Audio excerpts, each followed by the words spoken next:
In Leo Tolstoy's short story, Three Questions, Azar decided to find answers to the three fundamental questions.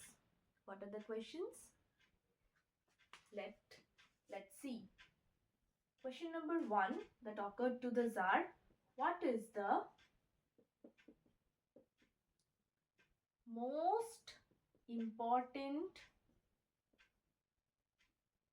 time to do anything? Number 2, who are the most important people? Who are the most important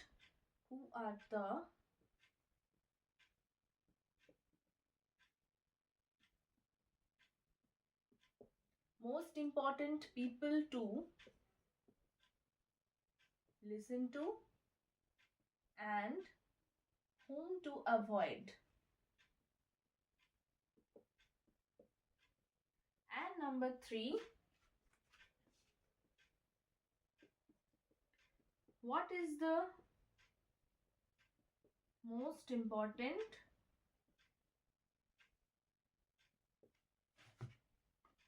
action, or what is the most important thing to do, or you can say what is the most important occupation? ঠিক আছে, এই তিনটে questions একদা এক জারের মাথায় আসে যে এই তিনটে প্রশ্নের উত্তর তাকে পেতে হবে। Who is jar? জার আমরা কাকে বলবো? জার হচ্ছে একজন মোনার্ক বা or the king of Russia.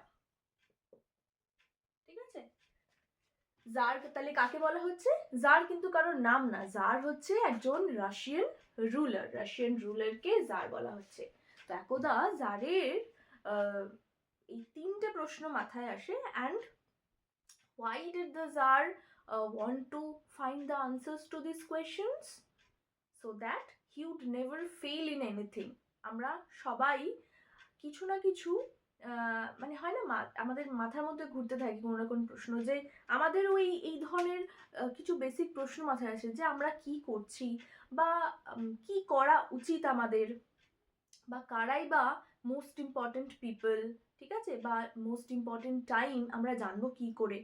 তো সেরকমই জার যেহেতু খুব একজন রাজা ছিলেন, তো তার চিন্তা ভাবনাও ছিল ভীষণ উন্নত।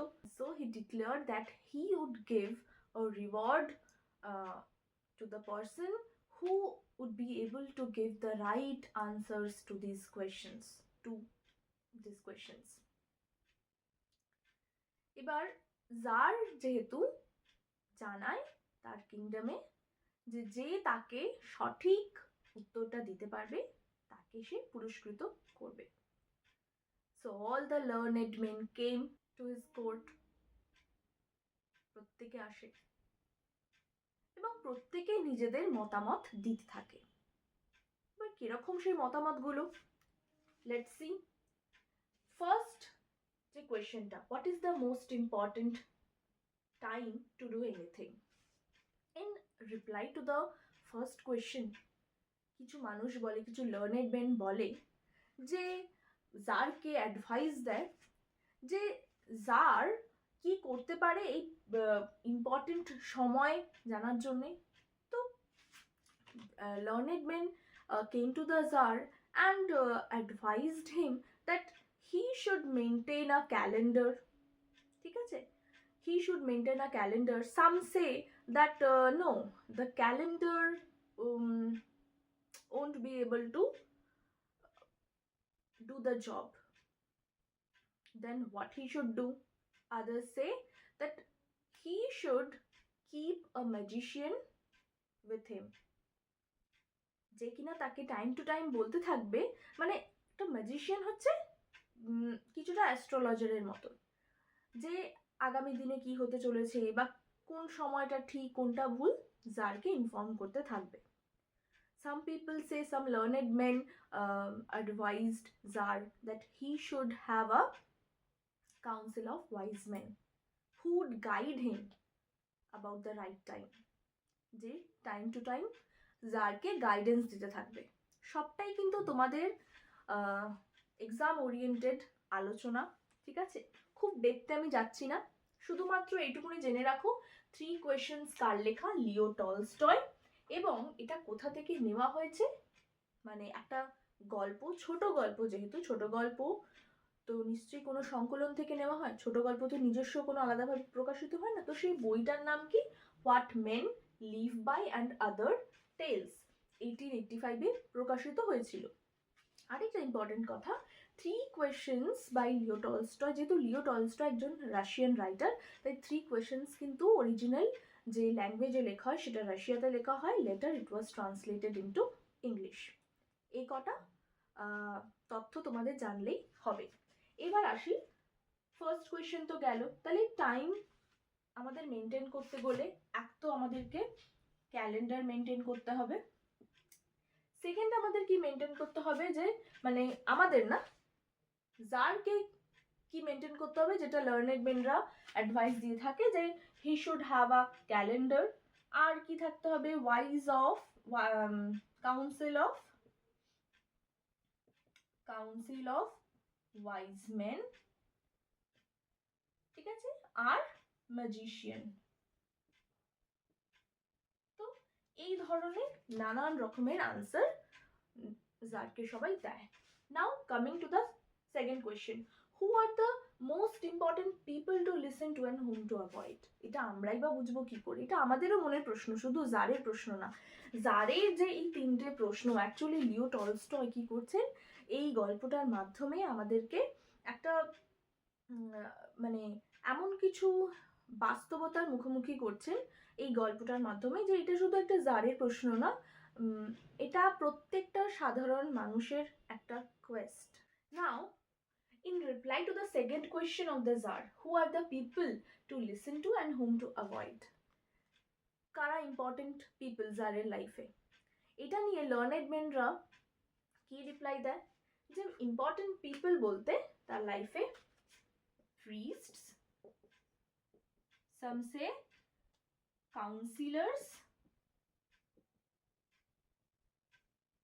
some learned men said that they are doctors and the warriors, and the lists go on. এবার লার্নেড মেনরা মোস্ট ইম্পর্টেন্ট পিপল বলতে কি বোঝাচ্ছে, যে the tsar should consult with the priests, কারণ প্রিস্ট ভীষণ ইম্পর্টেন্ট তার লাইফে, প্রিস্ট তাকে নানান রকমভাবে গাইড করতে পারবে। কেউ বলেন যে না, প্রিস্ট না, তার কাউন্সিলার্সরাই হচ্ছে সব থেকে বেশি, মন্ত্রী পরিষদ যেটা, তারাই কিন্তু ইম্পর্টেন্ট, যারকে পরিচালনা করবে সঠিক পথে। কিছু মানুষ বলছে ডক্টরস এবং কিছু মানুষ বলছে ওয়ারিয়ার্স। এটা হচ্ছে answer to the second question of the tsar. Now coming to the third question, what is the most important action, জারের জন্য কোন অ্যাকশন মানে কোন কাজটা হচ্ছে সব থেকে বেশি গুরুত্বপূর্ণ। এবার লার্নেড মেনরা কি বলে, যে তাদের মতে most important occupation in the world is science, ঠিক আছে, মোস্ট ইম্পর্টেন্ট অকুপেশন হচ্ছে science. Some said skill in warfare, and some said it is religious worship, ঠিক আছে। তাহলে কিছু মানুষের মতে বিজ্ঞান হচ্ছে সব থেকে গুরুত্বপূর্ণ, সেটা জানা উচিত, সেটা নিয়ে আমাদের কাজ করা উচিত, মোস্ট ইম্পর্টেন্ট অকুপেশন। কিছু মানুষ বলে যে না, যুদ্ধে যাওয়ার যে দক্ষতা, স্কিল, সেই কৌশল জানা উচিত, এবং কিছু মানুষ বলছে রিলিজিয়াস ওয়ার্শিপ, ঠিক আছে, ধার্মিক আচার অনুষ্ঠান এগুলো জানা উচিত। এবার the problem is all the answers are different, and all the answers being different, the Tsar agreed to none of them, কোনোটার সাথেই কিন্তু জার agree করলো না, and the Tsar was not satisfied with the answers, so he decided to meet a hermit, to consult a hermit. তো jar এমন একজন সাধু বাবাকে চিনতো, হারমিটকে সে জানতো যে সে কিনা একটা বনে বাস করতো। The hermit lived in a wood and he met only common folk. common folk মানে, আচ্ছা তোমরা একটু আমাকে কমেন্টে জানাও তো যে common folk কথাটার মানে কি। শুধুমাত্র common folk, চলো আমি বলেই দিচ্ছি, কমন folk হচ্ছে সাধারণ মানুষ। তাহলে হারমিট শুধুমাত্র সাধারণ মানুষের সাথে দেখা করতো।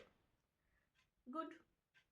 এবার জার কি করলো, tsar put on simple clothes, কারণ সে তো রাজা হয়ে যেতে পারবে না হারমিটের সাথে দেখা করতে, তার উত্তরগুলো চাই। এবং প্রচুর মানুষ, লার্নেড মেন, শিক্ষিত মানুষরা এসেও তাকে কোনো উত্তর যখন দিতে পারলো না, the tsar decided to consult the hermit. তো সে কি করলো, he put on simple clothes and went to meet the hermit, leaving his bodyguard outside the forest and with his horse. তার একটা ঘোড়ার সাথে তার বডিগার্ডকে বাইরে রেখে গেল যাতে হারমিট না জানতে পারে যেটা কোনো রাজা, কারণ সে শুধুমাত্র সাধারণ মানুষের সাথেই দেখা করবে। এবার হারমিটের কাছে গিয়ে কি করছে, what the Tsar saw, the hermit was digging the ground, মাটি কোপাচ্ছিল, and he was very frail and weak. চলো এটার মিনিংটা আমি বলছি না, ফ্রেল মিনিংটা আমাকে একটু জানাও। উইক মানে দুর্বল, তাই তো? ফ্রেলের মিনিংটা আমাকে একটু কমেন্ট বক্সে জানাও, তাহলে তোমাদেরও মনে থাকবে। এবার জার যখন দেখলো, তো জার হারমিটকে গিয়ে বলল যে ওয়াইজ হারমিট, আমি তোমার কাছে এসেছি এই 3টে প্রশ্নের আনসার চাওয়ার জন্য। and then he asked the 3 questions. These are the 3 questions. এবার এই আনসারগুলো তো লার্নেড মেনরা দিয়েছিল, ভীষণ শিক্ষিত মানুষরা দিয়েছিল। তো হারমিট তার কথাতে কোনো রকম রেসপন্স করলো না, হারমিট নিজের কাজ করে যাচ্ছে। তো জার দেখলো, জার কিন্তু বিরক্ত হলো না। জার দেখলো যে হারমিট অনেকক্ষণ ধরে কাজটা করছে এবং ভীষণ সে বৃদ্ধ মানুষ, ভীষণভাবে সে টায়ার্ড। তো tsar took up the spade and started digging the ground.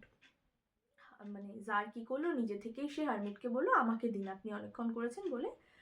সে কিন্তু কোনো রকম রাজা সুলভ সেখানে আচরণ করলো না, একদম সাধারণভাবে গেল এবং হারমিটকে সাহায্য করলো। হারমিট বৃদ্ধ মানুষ, সে একটুখানি দাঁড়ালো। এবার হি ওয়েন্ট ডাগ 2 beds, ঠিক আছে, বীজ বোনার জন্য 2টো মতন এরকম জায়গা বানালো জার। এরপর হারমিট সে আবার নিয়ে নিল জারের থেকে। এবার জার আবার তাকে প্রশ্ন করা শুরু করলো। জার এটাও বললো যে if he would not be able to, or not able to বলবো না, কারণ হারমিট তো একজন ওয়াইজ হারমিট, সে পারবে, কিন্তু হারমিট যদি উত্তর না দেয়, if he would not give the answers to the 3 questions, then Tsar would return to his home, তাহলে সে ফিরে যাবে। হারমিট কিন্তু কিছু বললো না, এর মধ্যে কিন্তু সন্ধে হয়ে আসছে। তো হঠাৎ করে জারমিট বলছে here is a man coming, ওই দেখো একটা কে যেন আসছে।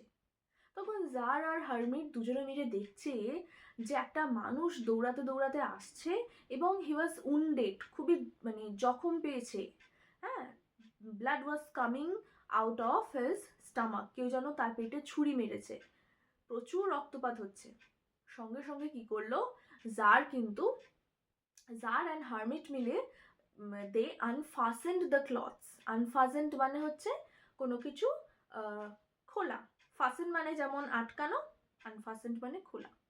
সেই একজন বিয়ার্ডেড ম্যান, দাড়িওয়ালা একটা লোক দৌড়ে আসছিল, সেই বিয়ার্ডেড ম্যানের জামা কাপড়গুলো খুললো, কারণ তার পেটে জখম লেগেছে। তারপরে সেই জায়গাটা ভালো করে ওয়াশ করলো, তারপরে ব্যান্ডেজ করলো এবং প্রচুর ব্যান্ডেজ পরে করলো, প্রচুর আগে রক্ত বেরোচ্ছিল, সেটাকে ভালো করে ওয়াশ করলো repeatedly. The tsar washed the wound of the bearded man.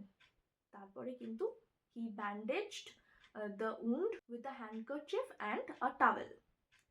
Fine. তারপরে যখন bearded ম্যানের একটুখানি স্বস্তি বোধ হলো, he asked for something to drink.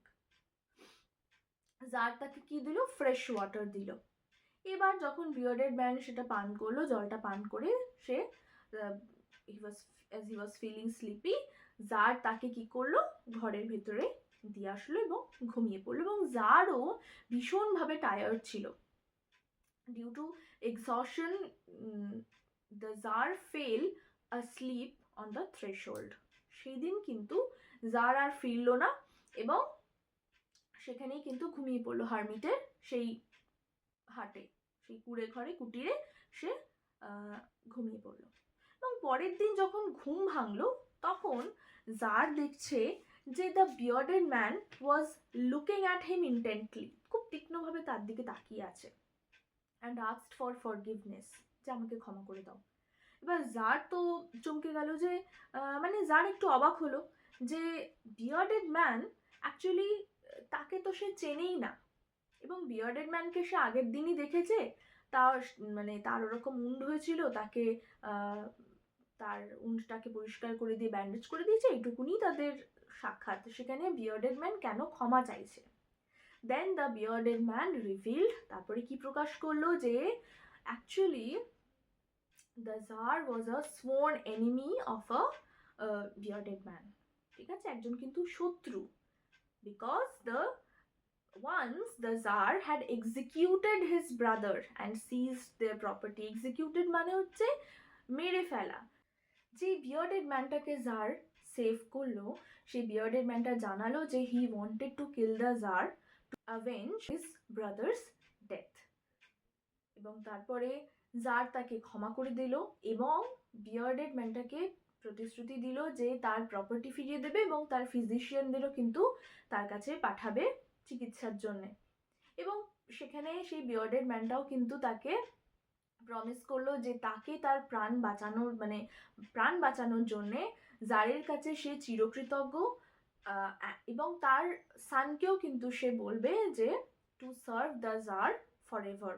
আর এইভাবেই তাদের মধ্যে আমার বন্ধুত্ব হয়ে গেল, and the tsar was very glad to have made peace with him. সমস্যা হচ্ছে দুটো গল্পের মধ্যে। প্রথম সমস্যাতেই 3টে প্রশ্নের উত্তর জার পাচ্ছে না, হারমিটের কাছে গেল। বা দ্বিতীয় সমস্যা হচ্ছে হঠাৎ করে বিয়ার্ডেড ম্যানের উৎপত্তি হলো এবং সেই বিয়ার্ডেড ম্যানের সাথে জানা গেল ওরকম উন্ডেড ছিল, এবং তাকে নিয়ে জার এবং হারমিট ব্যস্ত হয়ে পড়লো, এবং সব কিছু করার পরে ফাইনালি একটা হ্যাপি কনক্লুশনে পৌঁছালো তাদের ঘটনাটা, ঠিক আছে, এটা একটা সাবপ্লট। কিন্তু যে মেন প্লটের যে সমস্যা, এই 3টে প্রশ্নের উত্তর, সেটা কিন্তু জার এখনো পায়নি। জার ফাইনালি যখন পরের দিন সকালবেলা হারমিটকে জিজ্ঞেস করছে যে if the hermit would give the answers or not, if not then the tsar would return. তখন হারমিট বলল যে you have already got the answers. কিভাবে না, হারমিট বলল যে প্রত্যেকটা ঘটনা দেখো, হারমিট কিন্তু নিজে থেকে, হারমিট যেহেতু খুব ওয়াইজ ছিল, hermit did not want to give answers just by saying few words. তার মতে কিছু একটা বলে দিয়ে আনসার দিয়ে দিল যাকে, সেটা কিন্তু করলো না। যার যাতে তার জীবন থেকে শেখে, এক্সপিরিয়েন্স থেকে বোঝে, উত্তরগুলো খুঁজে পায়, সেটা হারমিট ব্যবস্থা করে দিয়েছিল। তো হারমিট বলল যে মোস্ট ইম্পর্টেন্ট টাইম কোনটা? Most important time is now, or the present time. আমাদের যে সব থেকে গুরুত্বপূর্ণ টাইম, সেটা হচ্ছে আমাদের প্রেজেন্ট, অর্থাৎ আমরা এই মুহূর্তে যেখানে দাঁড়িয়ে আছি বা যেই কাজটা করছি, সেই সময়টাকে আগে গুরুত্ব দেওয়া উচিত। যেমন হারমিট জারকে বলল যে বিয়ার্ডেড ম্যান যখন, বা হারমিট যখন মানে নিজের মাটিটা খুঁড়ছিল, সেই সময় হারমিট ভীষণভাবে টায়ার্ড ছিল। জার কি করলো, সেই মুহূর্তে আর কিন্তু কোথাও তাকালো না বা কোনো কিছু নিয়ে কিন্তু ও ভাবলো না, সে হারমিটকে হেল্প করার জন্য এগিয়ে আসলো, অর্থাৎ ও নাওটাকে প্রাধান্য দিয়েছে, সে কাজটা করলো। আবার বিয়ার্ডেড ম্যান যখন ওরকমভাবে উন্ডেড হয়ে যখন সে দৌড়ে ছুটে আসছিল, তখন সেই মানুষটা তো মারা যেত তাকে যদি না বাঁচাতো জার, ঠিক আছে, তো সেই মুহূর্তে জার তাকে বাঁচিয়ে সে ইম্পর্টেন্স কাকে দিয়েছে? প্রেজেন্ট মোমেন্টটাকে ইম্পর্টেন্স দিয়েছে। তো সেই প্রেজেন্ট মোমেন্টে ছিল বলেই সে বিয়ার্ডেড ম্যানটাকে কিন্তু পুরো সময়টা দিয়ে তাকে সেবা শুশ্রূষা করে তাকে বাঁচিয়ে তুলেছে। অর্থাৎ এই প্রেজেন্ট মোমেন্টে থাকা, বাঁচাটা ইজ ভীষণ ইম্পর্টেন্ট। মানে it is very important to be in present and to give importance to the moment we are in. যেমন আমি এখন আমার প্রেজেন্ট মোমেন্টকে আমি তোমাদেরকে কিছু পড়াচ্ছি, এবার আমি এখন পড়াতে পড়াতে যদি আমি এখন অন্যমনস্ক হয়ে যাই বা অন্য কোনো টপিকে চলে যাই, সেটা কিন্তু রেলিভেন্ট হবে না। অর্থাৎ আমি এই নাওটাকে পুরোপুরি ইউটিলাইজ করার চেষ্টা করছি, আমার বর্তমান সময়টাকে আমি ইম্পর্টেন্স দিচ্ছি। এবং হারমিট এটাই বলে যে তুমি যদি তোমার বর্তমান যে কাজটাতে বা বর্তমান যেই জায়গাটাতে আছো সেই টাইমটাকে যদি গুরুত্ব দাও, তাহলে কিন্তু তুমি কোনো কাজেই বিফল হবে না। তো জারির তো এটাই কোয়েশ্চেন ছিল যে tsar was seeking the answers to this questions because he wanted to be successful in anything he would do. সে যাই করুক না কেন তাতে যেন সে সাকসেসফুল হয়। অর্থাৎ আমাদের নাওটাকে যদি আমরা দিই, মানে তোমরা যখন পড়ছো তখন পড়ার যেটা পড়ছো সেটার মধ্যেই মনোনিবেশ করছো, তাহলেই কিন্তু তোমাদের রেজাল্টটা ভালো হবে। ঠিক আছে, যেটা করছো সেটাই তোমাদেরকে মন দিয়ে করতে হবে। এটা একটা মাইন্ডফুলনেস, এখানে মাইন্ডফুলনেস কথা কিন্তু বলা হয়েছে। আবার who are the people to listen to and whom to avoid, এই যে কার কথা শুনতে হবে বা কে ইম্পর্টেন্ট পার্সন, হারমিট বলছে যে ইম্পর্টেন্ট পিপল কারা, with whom we are at now. আমরা এই মুহূর্তে যে ব্যক্তির সাথে আছি সেই কিন্তু ইম্পর্টেন্ট পার্সন। সাপোজ তুমি তোমার মায়ের সাথে বসে আছো বা তুমি তোমার বাবার সাথে বসে আছো, সেই মুহূর্তে তুমি যদি ফোন ঘাঁটতে থাকো বা অন্য কোনোভাবে হয়তো সে তোমার সাথে কমিউনিকেট করার চেষ্টা করছো, কথা বলছে তোমার সাথে, কিন্তু তুমি তার কথার উত্তর না দিয়ে তুমি অন্য কিছু করে যাচ্ছ, তাহলে কি সেই মুহূর্তটা নষ্ট হচ্ছে, সেই মানুষটাকে তুমি অবহেলা করছো। তোমার প্রেজেন্টে যে মানুষটা আছে তাকে গুরুত্ব দাও, তাহলে সব কিছু ভালো থাকবে। তাহলে আমাদের এত মানে জিনিসটা নিয়ে কমপ্লিকেটেড করার দরকার নেই। হারমিট খুব সিম্পলভাবে বুঝিয়েছেন যে যে মানুষগুলো আমাদের সাথে ঠিক এই মুহূর্তে আছে সেই হচ্ছে ইম্পর্টেন্ট পার্সন। যেমন আমার জন্য এখন ইম্পর্টেন্ট পার্সন হচ্ছে, ইম্পর্টেন্ট পিপল হচ্ছে তোমরা, তোমাদেরকে আমি পড়াচ্ছি। ঠিক আছে, আমি এখন পড়াতে পড়াতে তোমরা যদি মানে তোমাদেরকে আমি ফোকাস না করে যদি আমি অন্য কথায় চলে যাই বা অন্য কোনো দিকে তাকিয়ে যদি আমি কথা বলি, তখন তোমাদের কিন্তু সেটা ভালো লাগবে না। তাহলে আমরা এক্সপিরিয়েন্স থেকে বুঝতে পারছি যে হারমিট কি বোঝাতে চেয়েছে। অ্যান্ড দ্য থার্ড কোয়েশ্চন হচ্ছে what is the most important action, কি করা উচিত। এটা আমাদেরও মানে সবার কোয়েশ্চেন যে অ্যাকচুয়ালি আমরা করবোটা কি, কি করা উচিত, what is the purpose of life. তো the according to the hermit, the tsar should do good to people with whom he was, যার সাথে সে আছে বা যার সাথে আমরা থাকি বা যে মানুষটার সাথে আছি তার ভালো করাটাই, মানে আমি যেই মুহূর্তে আছি সেই মুহূর্তটাকে বাঁচা, যেটা মাইন্ডফুলনেস। যে মানুষটার সাথে কথা বলছি সেই মানুষটা হচ্ছে গুরুত্বপূর্ণ মানুষ এবং তার জন্য ভালো কিছু করাটাই হচ্ছে আমাদের মোটো। মানে আমি যদি আরেকবার এক্সাম্পল দিই, যে এই মুহূর্তে এই সময় এই নাওটাকে এই সময়টা ইম্পর্টেন্ট, তো আমি তোমাদেরকে পড়াচ্ছি, পড়ানোর কাজটা আমি গুরুত্ব দিচ্ছি। এবার ইম্পর্টেন্ট পিপল হচ্ছে তোমরা, যেহেতু তোমাদেরকে আমি সেটা বোঝাচ্ছি, তোমরাই এখন গুরুত্বপূর্ণ, আমি কিন্তু অন্যদিকে ফোকাস করতে পারবো না। এবার ইম্পর্টেন্ট টাস্ক বা অ্যাকশন কি, এই গল্পটাকে ভালো করে তোমাদেরকে বোঝানো, যেহেতু তোমাদের পরীক্ষায় সিলেবাসে আছে। তো সম্পূর্ণটা তোমরা আশা করি বুঝতে পেরেছো যে important time, important people, important action বলতে যার হারমিট এখানে কি বুঝিয়েছে, এবং যার কিন্তু ঠিক এই প্রশ্নগুলোর ঠিক এই উত্তরগুলোই কিন্তু খুঁজছিল। তো আশা করি তোমাদের ক্লাসটা ভালো লেগেছে, এবং আজকে তো ক্লাসটা একটু লেন্দি হয়ে গেল, শুধুমাত্র আমরা সামারি নিয়ে আলোচনা করলাম। নেক্সট ভিডিওতে আমরা এগুলো শর্ট কোয়েশ্চেন এবং ইম্পর্টেন্ট লং কোয়েশ্চেন নিয়ে আলোচনা করব। আচ্ছা, তোমাদের জন্য একটা কোয়েশ্চেন রইলো, অবশ্যই কিন্তু যারা পারবে কমেন্ট বক্সে জানিও। Why did the tsar visit the hermit in disguise, কেন ছদ্মবেশে জার হারমিটের সাথে দেখা করতে গিয়েছিল। চলো, ভিডিওটা ভালো লাগলে অবশ্যই ফ্রেন্ডসদের সাথে শেয়ার করে দিও এবং চ্যানেলটা সাবস্ক্রাইব করে দিও, আর ভালো লাগলে অবশ্যই ভিডিওটা লাইক করে দিও। Thank you so much for watching.